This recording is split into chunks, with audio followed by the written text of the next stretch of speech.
autres, nous accueillons ce soir Marion Albouilati, médecin coordonnateur de la Villa, et Anaïs Tricard, vous êtes ergothérapeute.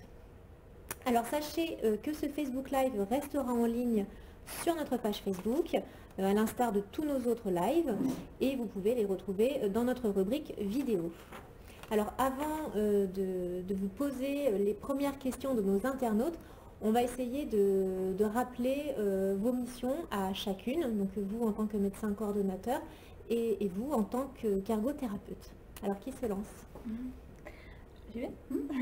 Donc moi je suis médecin de santé publique, enseignant-chercheur également. Donc mes missions sont, on va dire, diverses. La première d'entre elles au niveau de la Villa Santé, c'est de développer les parcours, faire le lien avec mes collègues cliniciens pour que dans la prise en charge des patients, il y ait un continuum entre le soin et la prévention, puisque nous faisons principalement de la prévention ici à la Villa Santé. Et puis après, j'ai une mission de santé publique qui est de promouvoir la santé à travers cette villa auprès de tous les acteurs de santé publique extra-hospitaliers et également auprès de tout public en fait.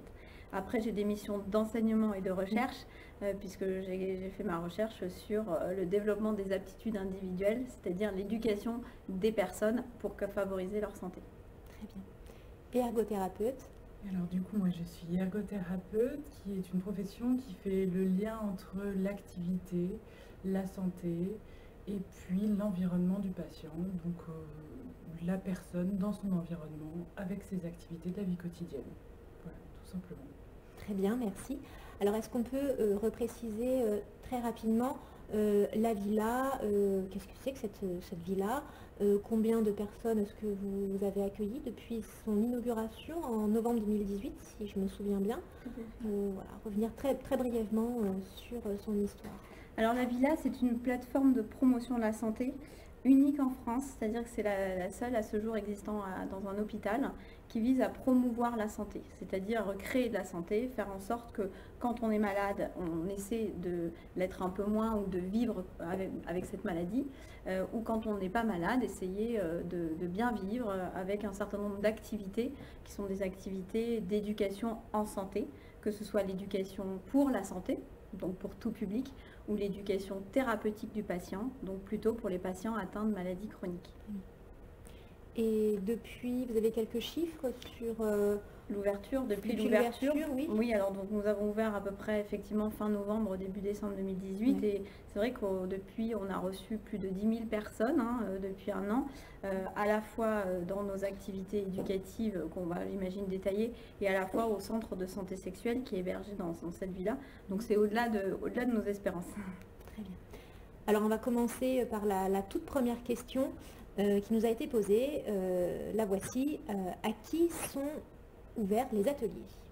Alors les ateliers, comme je le disais à l'instant, sont ouverts finalement à tout le monde, parce que ce soit des personnes qui sont atteintes de pathologies, donc souvent on parle d'affections longue durée, ou des personnes qui ne le sont absolument pas malades. Donc on fait à la fois de la prévention dite primaire et à la fois de la prévention dite tertiaire pour les personnes qui seraient malades. Donc c'est vraiment ouvert à tous, et une population que je voudrais citer particulièrement, ce sont les aidants des personnes malades, parce qu'on a vraiment une offre d'ateliers pour les soutenir, pour améliorer leur qualité de vie, pour qu'elles-mêmes puissent mieux soutenir les personnes qui sont malades. Et ça, c'est vrai que jusqu'à présent, ce besoin-là, il était criant, mais le système de santé n'y répondait pas forcément. Donc on est ouvert aux patients, à leurs aidants et à la population générale, quel que soit son âge. Très bien. Et du coup, comment cela se passe-t-il pour participer à l'un de ces ateliers? Alors concrètement, si on souhaite venir à la Villa Santé, on peut directement prendre contact auprès de la Villa Santé avec un numéro de téléphone qu'on pourra, j'imagine, qu'on peut rappeler effectivement. Voilà, le 05 49 44 48 18. On le rappellera un petit peu plus tard, voilà, dans ce avec live. Des horaires d'ouverture un peu particuliers au niveau de l'accueil téléphonique. C'est le lundi, mercredi, vendredi matin et le mardi, jeudi après-midi, où là il y a vraiment un accueil dédié au téléphone pour recevoir les appels. Et c'est vrai que si on est atteint de maladies chroniques, on invite vraiment les patients à aller voir leur médecin traitant ou médecin spécialiste, pour qu'ils prescrivent les ateliers de la Villa Santé. Parce que ça fait vraiment, comme je le disais au départ, partie du parcours de santé. On prescrit par médicament, mais quelque part on accompagne pour améliorer sa santé, ça fait partie du parcours. Donc une prescription médicale est toujours un plus pour venir à la Villa Santé. D'accord. Sur la périodicité de ces ateliers, est-ce qu'ils sont tous hebdomadaires? Alors je vais peut-être laisser Anaïs répondre peut-être sur ces ateliers qui vous décrira, mais parce que c'est à configuration variable selon les thèmes. Je rappelle juste qu'on a 5 thèmes, voire 6 dans cette villa, des thèmes autour de l'alimentation, de l'activité physique, qui sont les thèmes, j'ai envie de dire, les plus courants, les plus connus, mais on a également des thèmes autour de la santé environnementale, des thèmes autour du bien-être et des thèmes autour de la vie quotidienne, donc Anaïs pourra développer, et la santé sexuelle. Donc peut-être sur tes ateliers, tu peux dire particulièrement. Oui, ça fait l'objet aussi d'une autre question, voilà, en quoi consistent les ateliers de la vie quotidienne?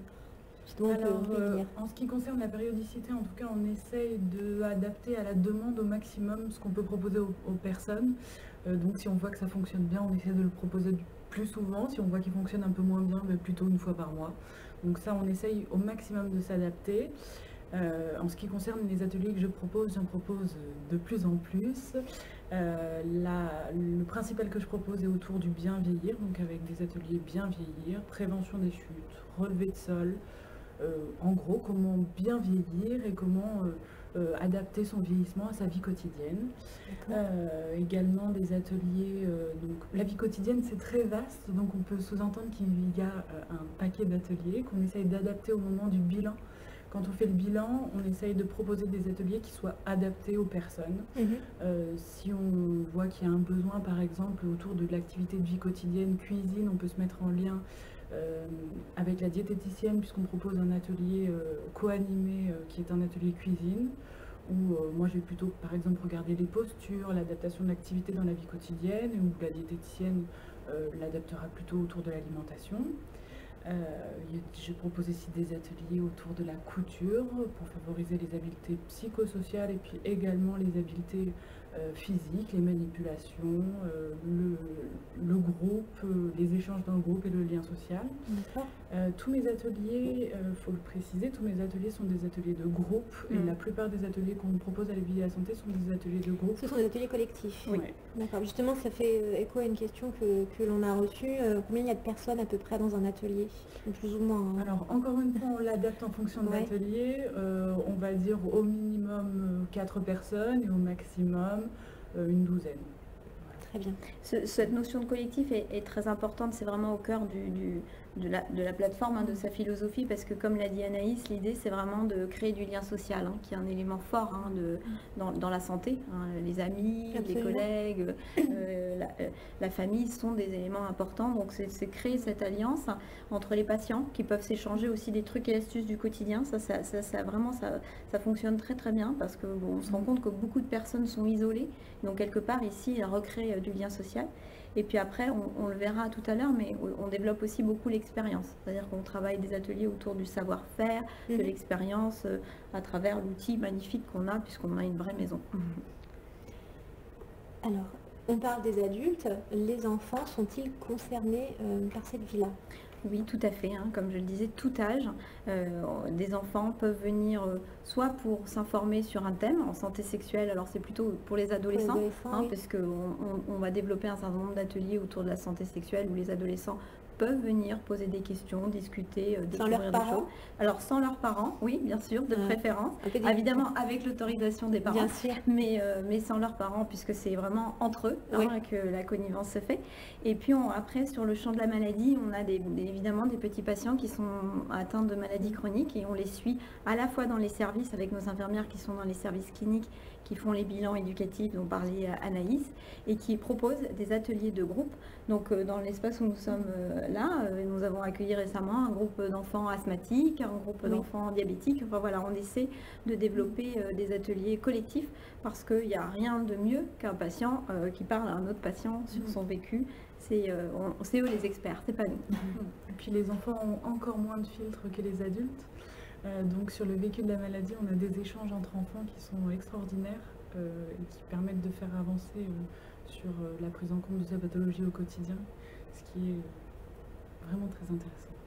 Et la force de la villa, c'est d'avoir la capacité d'offrir à la fois des ateliers pour les parents, parce que les parents d'enfants atteints de maladie ont beaucoup de choses à déposer en termes de gestion des émotions, en termes de vécu de la maladie.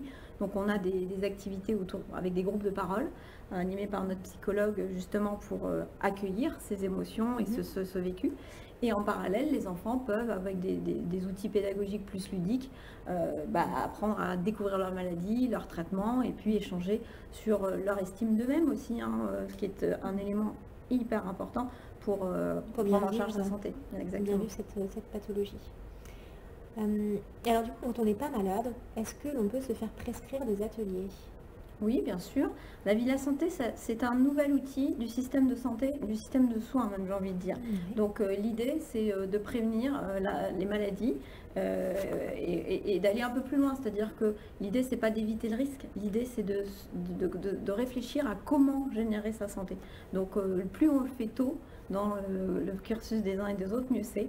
Donc par exemple une femme enceinte, aujourd'hui, on l'invite bien volontiers à venir nous rejoindre dans nos ateliers où on discute santé environnementale, les perturbateurs endocriniens. Ça revient très souvent. En particulier, effectivement. Tout à l'heure, on verra, il y a un atelier de santé environnementale qui aborde ces questions-là. Et on a des ateliers aussi spécifiques aux femmes enceintes. On en faisait un samedi matin autour de la diversification alimentaire, autour de l'alimentation et grossesse. Donc c'est typiquement l'exemple qu'on peut citer. C'est la vie quotidienne. Voilà, exactement. Et du coup, voilà, c'est donc l'intérêt de venir dans cette maison quand on n'est pas malade. Voilà, c'est ça, c'est être acteur de sa santé. Tout à fait. Prévenir. Exactement. Être informé déjà et faire ses choix. Parce que nous, l'objectif pour nous, comme le disait Anaïs, c'est de développer les compétences, alors on dit psychosociales, c'est peut-être un mot compliqué, mais de faire prendre conscience aux gens que c'est eux les acteurs, c'est eux qui font leurs choix et en aucun cas on ne peut leur prescrire leur comportement. Par contre, on peut les éclairer, les aiguiller, les conseiller, voilà. Et c'est ça l'objectif de la Villa Santé, de rendre les gens autonomes pour améliorer leur qualité de vie. Et alors, donc c'est pas une question qui vient de nous être posée, mais quand même je la pose. Quand un patient, un usager termine son parcours chez vous, qu'est-ce qui se passe après ? Est-ce qu'il est guidé vers d'autres structures ? Est-ce qu'il demande à revenir ? Comment ça se passe l'après Villa Santé en fin de compte ? L'objectif de la Villa Santé est de rester un tremplin dans le parcours de soins et d'accompagner le patient et les personnes à venir trouver les ressources proches de chez eux, que ce soit en termes d'association, que ce soit en termes d'accompagnement médical, parce qu'il peut y avoir un accompagnement médical qui peut être poursuivi. Mais la Villa Santé ne se substitue pas à ce qui se fait au niveau de la ville et de ce qui se fait par exemple au niveau de la médecine libérale, de l'accompagnement paramédical libéral. C'est vraiment un tremplin, parfois pour pouvoir y accéder ou parfois pour pouvoir aller de l'avant et ouvrir des portes qu'on n'aurait peut-être pas ouvertes auparavant. Donc on essaye de créer un relais envers ce qui se passe autour de chez la personne. On a même des ateliers dédiés à ça. Par exemple, je prends l'activité physique où on a un atelier à la fin d'un cycle d'ateliers qui a justement remotivé la personne à reprendre de l'activité physique. Le dernier atelier, c'est maintenant chez vous, au plus près de votre domicile, dans votre vie quotidienne, comment vous pouvez faire, quelles sont les ressources. C'est pour ça qu'on a un travail partenarial très très fort avec l'ensemble des structures de santé du territoire de la Vienne, parce que l'idée c'est vraiment de ne pas être juste à l'hôpital, une structure, c'est ce tremplin, ce lien ville-hôpital qu'on essaie de faire. Ça manquait jusqu'à présent, c'est le maillon du système de santé sans doute qui manquait. Et après, on a des ateliers aussi hors les murs. Oui. C'est-à-dire qu'on essaie aussi, pour ne pas pénaliser les personnes qui habitent loin, d'aller au plus près de leur domicile. En fait. Donc on exporte un certain nombre de nos activités pour en faire bénéficier le plus grand nombre. Et vous allez aussi dans des structures privées, je pense à des EHPAD par exemple, vous y intervenez ? Ça peut arriver sous forme en tout cas de convention où ils nous prêtent souvent une salle, un lieu où on peut accueillir et leur public qui est dans les EHPAD et du public qui vient de l'extérieur, qui est souvent des aidants de personnes qui sont dans les EHPAD ou des personnes qui ont l'habitude d'être bénévoles dans l'EHPAD et qui viennent à des ateliers, par exemple autour du bien vieillir, ce que je connais le mieux. Mais il y en a aussi autour de la santé sexuelle. Voilà, on a fait un certain nombre de la santé sexuelle, la santé environnementale aussi. On a pu s'exporter soit dans des salles effectivement de communes, soit directement à ciel ouvert, si je puis dire, presque, pour accueillir et aller au plus près des personnes. Alors justement, on parle d'hors les murs. Est-ce que vous organisez des ateliers pour des ateliers de groupe, pardon, pour des écoles ou des associations? Alors on est très sollicité, donc effectivement on a quelques actions très ponctuelles, mais on a plutôt envie d'aller sur un projet pédagogique plus global, hein. Je vous le disais, une des 3 missions de la Villa Santé, c'est la formation. Donc j'ai envie de dire activité de santé publique, formation, recherche, c'est un peu le triptyque des missions hospitalières. Et sur la formation, on va passer convention après avec le rectorat pour justement réfléchir à quel collège, quelle école, parce que l'idée c'est d'être vraiment ancré dans un projet pédagogique, de ne pas faire à la demande, voilà. Mais ça fait partie effectivement des perspectives intéressantes parce que à la fois ça fait venir les gens à l'hôpital et quelque part ça concourt à moi, mon objectif, un de mes objectifs qui est de transformer l'image de l'hôpital vers un centre de santé et pas juste comme un centre de maladie ou de soins. Donc faire venir des plus jeunes dans le cadre scolaire, ça peut aussi concourir à cette nouvelle vision de l'hôpital de demain. Alors les ateliers, vous en avez parlé, ils sont uniquement collectifs. On a une question qui vient de nous être posée. Est-ce que certaines séances peuvent être individuelles? Séances en particulier, est-ce que cela peut se faire? Au niveau des ateliers créateurs de santé de la Villa Santé, il n'y en a pas à ma connaissance qui se font en individuel. Par contre, au niveau de tout ce qui est éducation thérapeutique, il peut y avoir des séances en individuel, sachant qu'à chaque fois qu'on reçoit une personne, même si elle va à des ateliers collectifs par la suite, elle est d'abord reçue en individuel pour faire un bilan de ses besoins. Donc chaque personne est d'abord vue en individuel, puis rejoint des ateliers collectifs, et une évaluation est proposée à la fin de parcours également en individuel.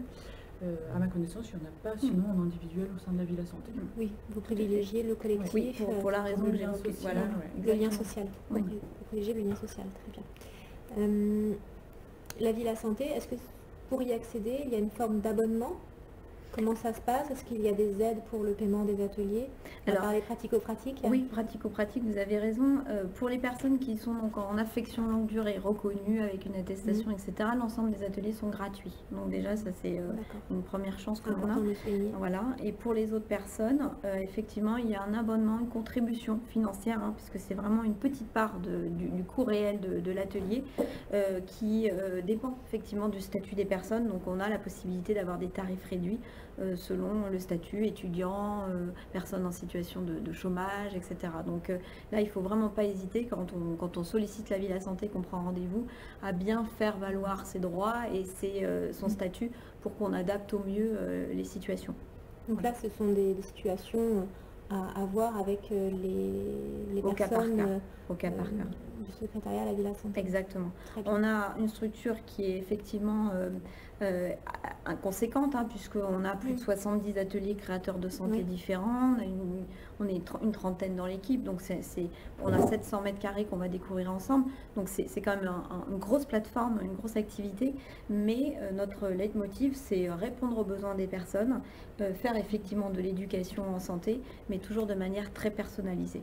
Donc c'est pas parce qu'on est en groupe qu'on est fondu dans la masse. Chaque personne a ses besoins et on a essayé effectivement de monter une équipe qui corresponde aux besoins de ces personnes. Et d'ailleurs, vous êtes combien dans cette équipe? Alors, nous sommes nombreux. Au niveau de la Villa Santé, personnes fixes, c'est-à-dire qui travaillent exclusivement ici ou qui vont faire des ateliers hors les murs que j'évoquais tout à l'heure, nous avons 5 animateurs. Oui. Donc Anaïs qui est ergothérapeute, Sandra qui est psychologue que l'on verra tout à l'heure, Élise qui est diététicienne, Anne-Sophie qu'on verra aussi tout à l'heure qui est infirmière de santé environnementale, et j'oublie l'enseignant d'activité physique adaptée qui va nous rejoindre prochainement. Ensuite, nous avons le centre de santé sexuelle aussi qui est hébergé ici avec un médecin et des sages-femmes. Et puis nous avons notre équipe, j'ai envie de dire parcours, notre équipe éducation thérapeutique qui est constituée d'infirmières d'éducation thérapeutique qui sont à la fois positionnées dans les services cliniques et à la fois chez nous, de manière à faire ce lien entre le soin et la prévention. Et donc là, nous avons 8 infirmières dans différents secteurs, que ce soit la néphrologie, l'endocrinologie, la pneumologie, la cardiologie, la neurologie, enfin voilà, en fonction de... Voilà. Dans toutes les spécialités. Dans toutes les spécialités, voilà, on a plus de 20 programmes d'éducation thérapeutique autorisés qui représentent plus de 25 pathologies différentes qui nous permettent effectivement d'accueillir ces patients sur leurs besoins qui sont des besoins de compréhension de leur maladie et de leur traitement. Donc il se fait vraiment en lien avec les équipes de soins et par ces infirmières d'éducation thérapeutique qui sont extrêmement formées et qui connaissent parfaitement bien la pathologie en question. Oui. Et puis ensuite, on a tout ce qui est autour de la création de santé, les thèmes du vivre avec sa maladie, donc comment je fais de l'activité physique, comment je gère ma vie quotidienne, qui est faite ici par l'équipe positionnée ici au cœur de la Villa Santé. Puis après, il ne faut pas que j'oublie quand même une grosse partie de l'équipe qui est l'équipe de coordination, sans qui rien ne se ferait, puisque on citait tout à l'heure l'accueil téléphonique et c'est vrai qu'on a 3 secrétaires qui nous permettent de vraiment de répondre, d'accueillir et je crois que malheureusement on n'arrive pas toujours à être contacté. Donc voilà, on essaie au maximum de répondre à la demande. On a une coordinatrice et puis des chargés de projet qui nous permettent de développer les projets dont on parlait avec les acteurs du territoire. Et les mettre en place concrètement. Voilà, exactement. Une question nous est arrivée sur la mobilité. Donc, est-ce que tous ces ateliers sont adaptés aux personnes à mobilité réduite? Alors, on essaie au maximum, de proposer nos ateliers, quel que soit le handicap. Même, je vais aller au-delà de la mobilité. Je pense notamment au handicap sensoriel. On a passé un partenariat avec le centre qui prend en charge les personnes en situation de surdité pour pouvoir quand même les accueillir, donc avec des interprètes, etc. Et donc, les personnes en situation d'handicap physique sont aussi assez accessible puisqu'on a créé l'espace évidemment en tenant compte de ça, de leur handicap. Une autre question qui vient de nous être posée, proposez-vous un système de transport ou de navette pour venir à la Villa Santé? Alors, on a la possibilité de venir facilement par le système de bus de ville, puisqu'on a un arrêt de bus qui est juste derrière. C'est vrai qu'il est juste en face. Donc on a pareil, quand on a fait le projet architectural, qui est un gros projet qu'on verra quand on fera la visite, on a réfléchi à ça, à faire en sorte que l'on vienne en voiture. On a un parking dédié, ce qui est rare dans un hôpital. Donc voilà, il y a une place gratuite dédiée pour les personnes qui viendraient en voiture. Pour les personnes qui viennent en bus, il y a un arrêt de bus derrière. Et on essaie de trouver des solutions. Donc si nos auditeurs nous écoutent, je m'appelle à leur créativité, idée, pour effectivement avoir des systèmes de bus ou de minivan. Alors on l'a fait avec certaines associations, notamment du nord du département, qui ont pu faire venir leurs adhérents à la Villa Santé via un covoiturage ou un minibus. Mais c'est vrai que c'est pas satisfaisant par rapport à la demande et aux besoins. D'accord, donc l'appel est lancé. L'appel est lancé. Et alors, du coup, dernière question avant de pouvoir aller visiter enfin cette maison. Est-ce que vous avez des idées d'ateliers à l'avenir qui pourraient être mis en place? Plein. Moi, je ne m'arrête jamais d'avoir des idées.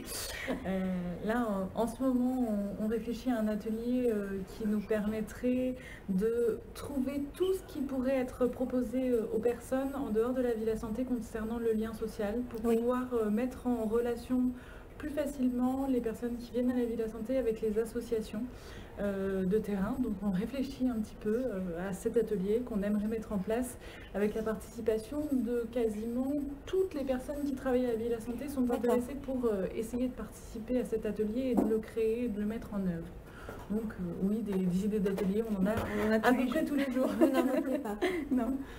Alors du coup, nous allons commencer la visite de la maison. Nous allons donc vous suivre. Marion, vous allez nous expliquer un petit peu dans toutes les salles, qu'est-ce qui s'y passe, quels animateurs nous allons pouvoir y retrouver. On va commencer par le salon, je crois bien. Oui, alors je vous propose effectivement avec Anaïs de vous amener vers le salon.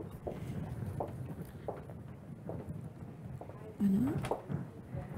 Alors, on va passer très rapidement devant certaines salles, voilà, car alors, je crois qu'il y a des patients déjà, on n'a pas forcément l'autorisation de les filmer, donc ça va être parfois assez rapide. On arrive dans un contexte de vie réelle, c'est-à-dire que actuellement des ateliers se déroulent, donc un atelier va commencer dans le salon prochainement, un atelier aussi dans la cuisine avec Anne-Sophie qui va faire un atelier sur la santé environnementale. J'en profite du coup pour vous dire dans la cuisine, effectivement, tant que c'est libre, que c'est vraiment l'espace central de la maison, un espace qui a été justement réfléchi, construit pour tous les patients, et on évoquait tout à l'heure les patients en situation de handicap, vous voyez, c'est possible, tout est adapté, et on a mis 2 postes de travail au niveau de la cuisine parce que les patients font eux-mêmes la cuisine. Ça, c'est vraiment l'originalité, je pense, d'une structure comme ça, éducative, hospitalière, c'est de pouvoir, à l'image de ce qui se fait parfois en médecine physique et réadaptation, les mettre en situation de faire et après d'échanger autour d'un repas avec la convivialité qui s'y prête. Donc on va aller dans le salon. On va aller au salon. Alors là, nous allons passer par l'accueil très rapidement. Alors, ce qui est important de voir, c'est que nous sommes à l'hôpital. Alors, je ne sais pas si ça se voit, hein, mais nous sommes à l'hôpital, mais vous ne verrez pas de blouse blanche et vous ne verrez pas de mur blanc, puisque tout le projet architectural a été construit dans un esprit dit salutogénique, de création de santé. C'est-à-dire l'idée, c'est de faire en sorte que les couleurs, le choix des matériaux, les lumières, les espaces sont réfléchis en lien avec des architectes qui connaissent cette philosophie salutogénique, voilà, pour créer la santé. Donc les ambiances sont un élément, j'ai envie de dire, de l'éducation, de la plateforme. De la santé. Ça crée la santé en lui-même, avec des fauteuils, vous voyez, colorés, qui permettent à chacun de choisir ce qu'il souhaite. Alors, du coup, nous entrons dans le salon. D'entrer dans le salon, où nous retrouvons Sandra, qui est notre psychologue. Et donc Sandra et Anaïs vont justement organiser un atelier là, à l'instant. Donc dans un salon, vous voyez, qui est extrêmement chaleureux, avec un poêle, des fauteuils de couleurs et de formes différentes, et puis la possibilité d'aménager l'espace de manière variable, soit en petits groupes, soit en grands groupes. Et d'ailleurs, c'est ce que vous allez faire. Alors, est-ce que vous pouvez nous parler un petit peu de votre atelier ? Alors nous allons du coup accueillir d'ici quelques minutes des patients ou des personnes dans un atelier créateur de santé autour du théâtre. Normalement, nous attendons 7 personnes pour cet atelier.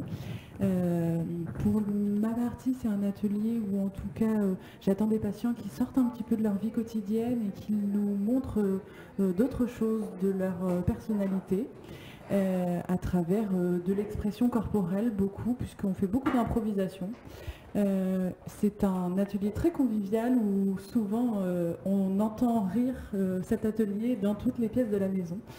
Et puis du coup, je vais passer la parole à Sandra, la psychologue, qui va nous expliquer ce qu'elle attend de cet atelier. C'est un atelier dans lequel déjà on ne demande pas de compétences par rapport à la capacité d'expression à travers le théâtre. Et donc pour cet atelier, de mon côté psychologique, on travaille aussi beaucoup sur l'expression de soi. Oui.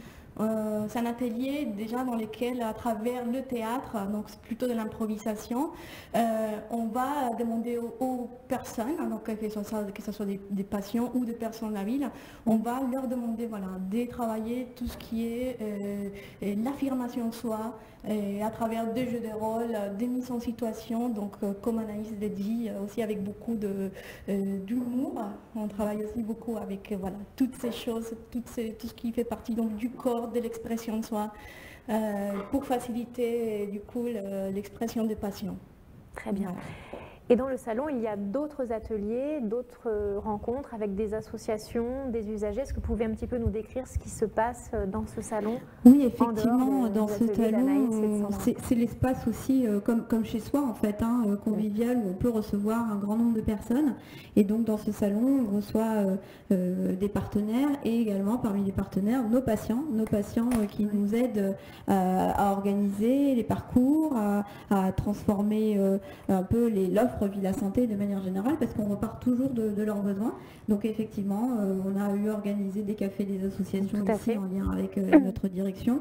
Et c'est vrai que rien que le fait d'être assis dans un fauteuil et dans un canapé, ça change l'ambiance en fait. Ça change la parole se libère, c'est beaucoup plus agréable qu'une réunion dans une salle de réunion classique. Donc voilà. Sinon, on fait des ateliers autour des groupes de parole. Parmi l'offre d'ateliers créateurs de santé autour du bien-être qu'anime Sandra, il y a des groupes de parole, que ce soit pour les aidants spécifiquement, pour les parents, et puis je crois aussi tu fais pour les enfants. Donc c'est vrai que c'est l'espace dédié pour accueillir, voilà, on disait tout à l'heure 12 personnes, il nous arrive d'accueillir même plus de personnes, surtout quand on fait des ateliers autour de la maladie, qui sont des ateliers avec le conjoint, avec l'aidant de manière générale. Donc c'est vrai qu'on a pléthore d'activités ici, avec des configurations variables, grands groupes, petits groupes, voilà. C'est vrai que le lieu s'y prête. Le lieu s'y prête totalement. Alors on va aller, nous allons laisser Anaïs et Sandra à la préparation de leur atelier. Merci encore pour votre intervention et nous allons nous diriger vers le boudoir. C'est par ici. Donc une toute autre ambiance. Voilà. Une toute autre ambiance, mais toujours en préservant cette philosophie de salutogénèse, de création de la santé, puisque dans cet espace, en fait, on voit bien que le choix des couleurs, la forme des fauteuils a été vraiment réfléchi pour créer un peu plus d'intimité, puisque dans cette pièce, nous allons être plus peut-être sur des petits groupes. Vous voyez, il y a 4 fauteuils. C'est un petit peu plus intime, voilà, un peu plus d'intimité, cosy, donc voilà, des ateliers autour du vécu de la maladie ou la gestion des émotions un peu plus particulières, et on fait également des ateliers de méditation en pleine conscience. En quoi ça consiste, la méditation en pleine conscience? Alors ça, c'est Sandra qui l'anime et qui pourrait vous l'expliquer mieux que moi. Moi, je peux vous l'expliquer en termes de bénéficiaires, puisque j'ai testé particulièrement cet atelier. Et la première chose qui m'a frappée, c'est que nous étions une petite dizaine à peine, et nous ne savions pas qui nous étions. Et ça, j'ai trouvé ça formidable, parce que ce qui nous a réunis, c'est finalement l'intention de nous faire du bien et l'humanité que l'on avait envie de ressentir. Puis finalement, il y a la parole qui se libère à la fin de cette séquence qui vraiment nous projette ailleurs. C'est l'idée de prendre conscience de sa respiration et de méditer pour sortir presque de son corps et faire naviguer son esprit. Et quelque part, c'est presque, pour moi, je l'ai vécu comme de la relaxation. Et ce que j'ai trouvé formidable, c'est qu'il y avait des patients, in fine, il y avait des aidants, il y avait la population générale. Moi, j'étais là en tant que soignante. Et c'est vrai que, voilà, qu'importe le fait qu'on ait une étiquette, il n'y aura plus d'étiquette. Voilà, exactement. Donc ça, vraiment, et de plus en plus, c'est reconnu dans les données scientifiques, le bienfait de la méditation en pleine conscience sur le stress, la gestion des émotions, sur la motivation. Et c'est vrai que j'ai certains confrères qui m'ont adressé des patients qu'ils avaient dans leur prise en charge clinique courante, parce qu'ils ressentaient vraiment que c'était ça dont le patient avait besoin. Donc on est là sur une offre de santé qui vraiment se diversifie en fait. Très bien. Alors nous allons quitter le boudoir pour retrouver la salle de bain. Alors on y va. Allons-y.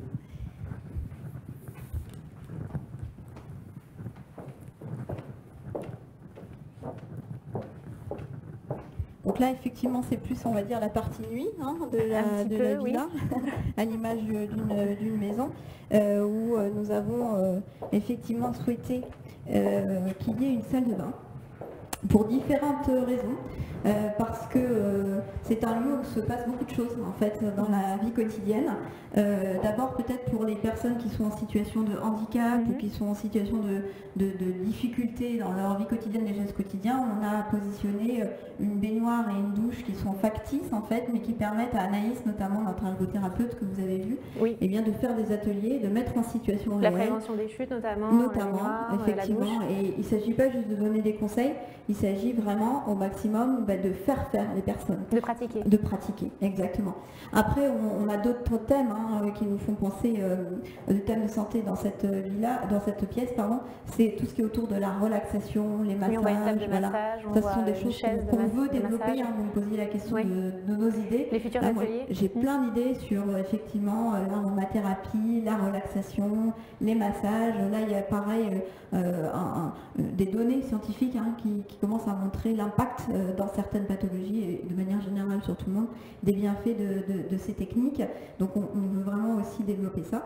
Et puis c'est une pièce dans laquelle on fait aussi des ateliers de santé environnementale. Alors on les fait dans toutes les pièces, hein, les ateliers de santé environnementale. Et particulièrement ici également, là, sur la partie produits de soins corporels. Parce que les produits d'entretien, on les fait plutôt dans la cuisine. Okay. Tout ce qui est autour de l'accueil des bébés, on va plutôt le faire dans la chambre enfant. On va le voir et puis tout à l'heure. Tout ce qui est soins corporels, comment choisir ces soins corporels, comment éventuellement les fabriquer soi-même. Vous avez des ateliers de création, je crois, de produits cosmétiques. Voilà. Alors, on ne fait pas que fabriquer. Hein. Au départ, c'est vraiment l'idée de faire réfléchir les personnes sur leurs pratiques, leurs connaissances d'abord. Hein, on évoquait les perturbateurs endocriniens, quelles sont leurs connaissances, il y a les étiquettes quelles sont leurs croyances, quelles sont leurs pratiques en matière d'exposition à différents polluants chimiques et de les amener justement à réfléchir.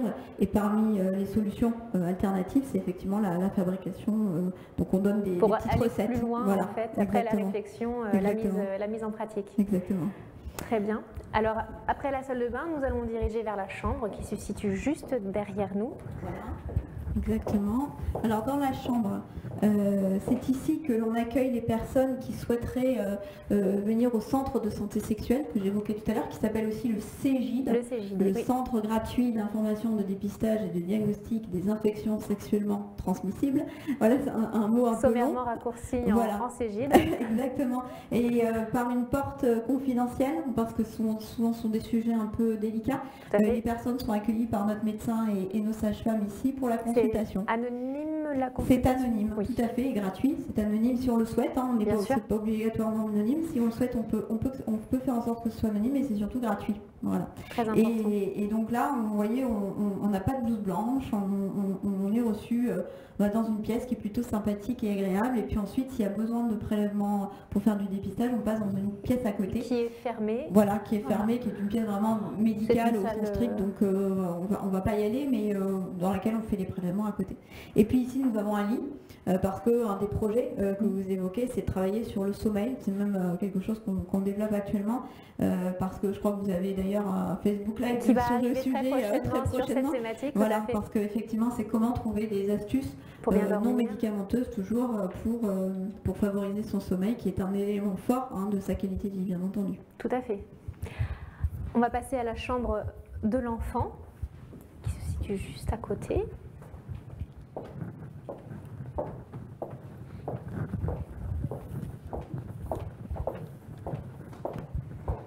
Voilà, donc toujours dans cette partie nuit, après la chambre des parents, la chambre des enfants, bien entendu, parce que comme on l'a dit, la population d'enfants est une population de bénéficiaires de la vie de la santé, que l'on soit nouveau-né. Vous voyez ici un petit couffin, parce que on accueille aussi des parents, des jeunes mamans qui se poseraient la question de l'alimentation de son enfant. Donc on a un atelier sur la diversification alimentaire, qui se poserait la question aussi du sommeil. On vient d'en parler pour les adultes, le sommeil des bébés. Et puis on fait les fameux ateliers de santé environnementale également, avec le choix des biberons, le choix des matériaux. Il faut savoir que tous les matériaux que l'on a sélectionnés sont effectivement des matériaux sains, issus de filières courtes. Voilà, pour quelque part donner une certaine exemplarité, et dire que finalement il y a peut-être des choses toutes bêtes qu'on peut réfléchir et penser. À laquelle on ne pense pas, et c'est très très simple en fait de les mettre en pratique. Exactement. Encore faut-il le savoir. Encore faut-il le savoir. Et puis on veut développer des partenariats avec la protection maternelle infantile pour développer des ateliers autour de l'allaitement, la parentalité. Ça, j'en ai pas parlé tout à l'heure dans le salon, mais c'est vrai que on a certains groupes où les parents nous demandent de vraiment travailler sur qu'est-ce que c'est que d'être parent, comment dire non à son enfant. Voilà, donc ce sont des projets, des choses qu'on va mettre en place très vite. Voilà. Très bien, pour la chambre de l'enfant. Il y a des ateliers, il me semble, qui se passent dans la bibliothèque actuellement, donc nous ne pourrons pas y accéder. Effectivement, dans la bibliothèque actuellement, Élise, notre diététicienne, fait un atelier autour des équivalences glucidiques pour des patients qui auraient besoin justement des patients ou des bénéficiaires qui auraient besoin de ces informations. Donc elle a disposé des aliments factices, et puis donc il y a un jeu ou une recherche des équivalents glucidiques, donc du sucre, entre ces différents aliments pour discerner le sucre. Voilà, exactement. Donc on ne va pas passer pour des histoires de confidentialité, mais Tout à fait. la bibliothèque est un lieu ouvert qui permet effectivement d'accueillir des ateliers divers et variés et où l'équipe travaille aussi entre elles. Parce que l'idée, c'est aussi que l'équipe échange sur ses pratiques. C'est un lieu de travail, une forme d'open space pour votre équipe. C'est une équipe multidisciplinaire, comme on l'a vu tout à l'heure, donc c'est très important d'échanger sur ces représentations entre le métier d'ergothérapeute et le métier de diététicienne. Voilà. Et ce qui est très riche, c'est de voir qu'au bout d'un an, elles ont, je dis elles parce que ce sont principalement que des femmes, elles ont créé des ateliers ensemble. Par exemple, notre infirmière de santé mentale et Anaïs, notre ergothérapeute, ont créé des ateliers autour de l'alimentation sans déchets. Donc il y a vraiment un vrai lien, une interdisciplinarité qui s'est créée et des nouvelles idées qui ont émergé grâce à cette comme on a pu le voir avec Sandra et Anaïs tout à l'heure dans le salon. Autour de la médecine narrative, exactement, tout à fait. Alors peut-être on va aller dans l'entrée. Tout à fait, on va repasser devant la cuisine très rapidement s'il y a un atelier. Il n'y a pas d'atelier pour le moment. Alors l'atelier se prépare avec, vous voyez sur la table un certain nombre d'outils pédagogiques. Ça paraît anodin, mais ce sont des produits du quotidien sur lesquels on fait réfléchir les personnes pour savoir si dans leur propre maison ils utilisent tel ou tel produit et l'idée n'est pas d'avoir bon ou mauvais, l'idée est plutôt de faire émerger des questionnements, des réflexions des personnes qui participent. Voilà. Alors on va se diriger directement vers la salle d'activité physique adaptée. Entendu. Alors on y va, on ne passe pas par l'accueil car on peut passer par là effectivement. Car nous avons des patients qui attendent. Voilà, exactement. Hop.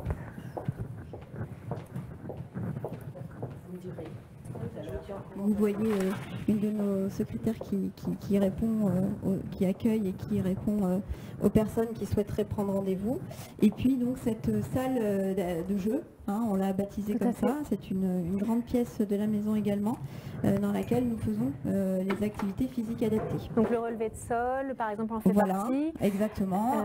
On fait aussi de la gym douce, pour des personnes qui seraient pas forcément très mobiles, ou voilà, on peut faire de l'activité physique assis. Voilà, ça c'est le message aussi. Avec les chaises, sont là. La relaxation aussi, on en fait grâce au tapis.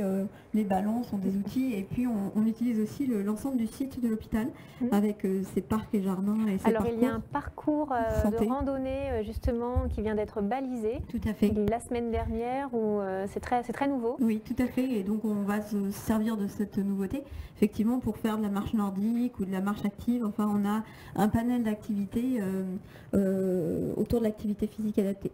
Et dans cette pièce, on fait aussi des activités autour de ce que j'évoquais, la médecine narrative. Alors c'est un grand mot pour dire comment j'arrive à exprimer mes émotions. Parce que souvent, en fait, l'annonce d'une maladie, on n'a pas le temps, parce que derrière, on va sur les traitements, sur la survie, donc on n'a pas le temps de déposer les émotions qui jaillissent. Et l'idée, c'est de pouvoir avoir un lieu où on peut s'autoriser à parler, à créer, donc avec les arts plastiques, le dessin, la peinture, avec la musique, le piano, avec le théâtre. Voilà, on fait aussi du théâtre, comme vous m'ont expliqué tout à l'heure Anaïs et Sandra. Et c'est dans cet espace qu'on fait plein de choses en fait. Très bien. Nous allons nous diriger vers le patio. Alors, le patio est symbole de la place de la nature dans nos vies et de l'importance du lien avec la nature comme élément déterminant de notre santé. C'est peu connu, ou en tout cas c'est intuitif, c'est du bon sens et c'est pas forcément formalisé dans la prise en charge médicale, mais on sait que les personnes qui font des promenades en forêt ou qui voient le ciel ou qui vont au bord de la mer, du coup ça diminue le stress, ça améliore leur bien-être, et donc on a voulu ici dans cet espace symboliser ça et créer des ateliers d'ortithérapie et des ateliers d'estime de soi, parce que quand on voit une plante pousser, quelque part c'est aussi symbole, c'est valorisant. C'est valorisant, exactement. Donc on a des ateliers qui sont, vous voyez, sans doute adaptés aux situations de handicap dont on parlait tout à l'heure, puisque une personne en fauteuil roulant peut jardiner, un enfant peut jardiner. Donc on a essayé de créer un espace autour du jardin, que ce soit ici à l'intérieur ou à l'extérieur du CHU sur les petits dans les bacs potagers, à l'entrée de la villa. Donc on fait pousser des légumes avec nos patients. Et ces plantes, ce sont les plantes des patients qui s'occupent de les préserver? Pour l'instant, ce sont les plantes de la Villa Santé, mais D'accord. effectivement, vous me donnez une bonne idée. On pourrait très bien imaginer que des patients puissent amener leurs plantes et en prendre soin. Parce que prendre soin d'une plante, quelque part, c'est prendre soin de soi. Également. C'est un premier chemin vers l'amour de soi. Très bien. Tout à fait. Alors la visite se termine, nous allons retourner dans le Living Lab, Voilà. parce que je crois que c'est ainsi que celui s'appelle. Exactement, alors on l'appelle l'atelier ou le Living Lab, qui est un espace un peu fou, un peu de réflexion, et qui permet de mettre en lien les professionnels de santé, les patients, mais également les chercheurs, les acteurs du monde socio-économique, pour essayer de réfléchir ensemble à comment on peut créer des outils santé de demain qui servent à tout le monde, comme des applications santé, comme de la réalité virtuelle, par exemple. Et c'est par ailleurs là que vous nous accueillez ce soir. Exactement. Donc c'est pour ça que vous voyez un petit peu les coulisses du Facebook Live exceptionnellement. Voilà.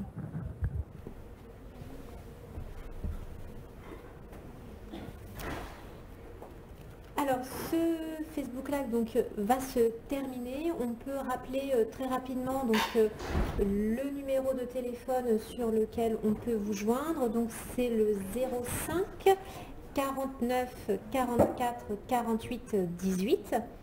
Il y a aussi un mail auquel donc, les internautes peuvent écrire et vous joindre.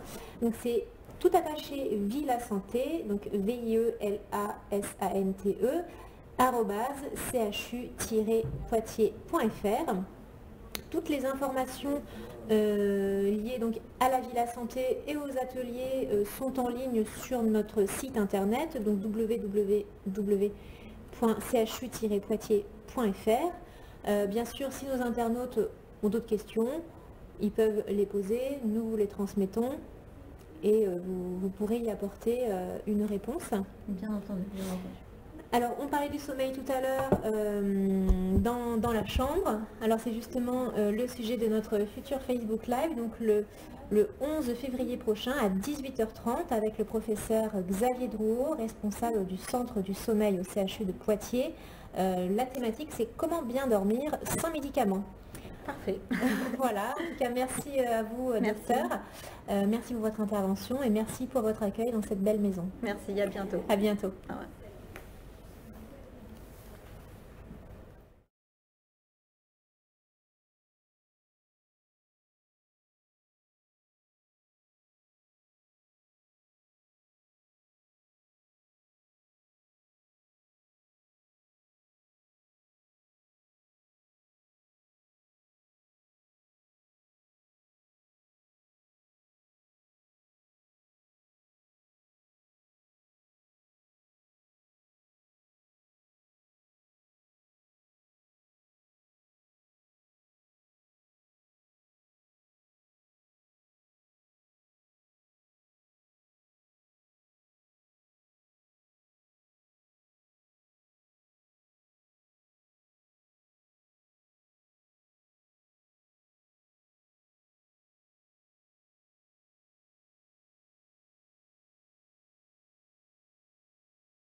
super, Comment il ça. est venu? Mais ça, non, pas la même séquence. Non, ça ça veut veut dire dire que là, faut faire un reportage, de quoi. chez lui à quand il prend le Ouais. bus pour Ah, venir ça là. serait génial. Ça Là, on serait fera un génial. vrai suivi. Mais là, ça Bon, là, demande, Michel, par contre, on prend une semaine.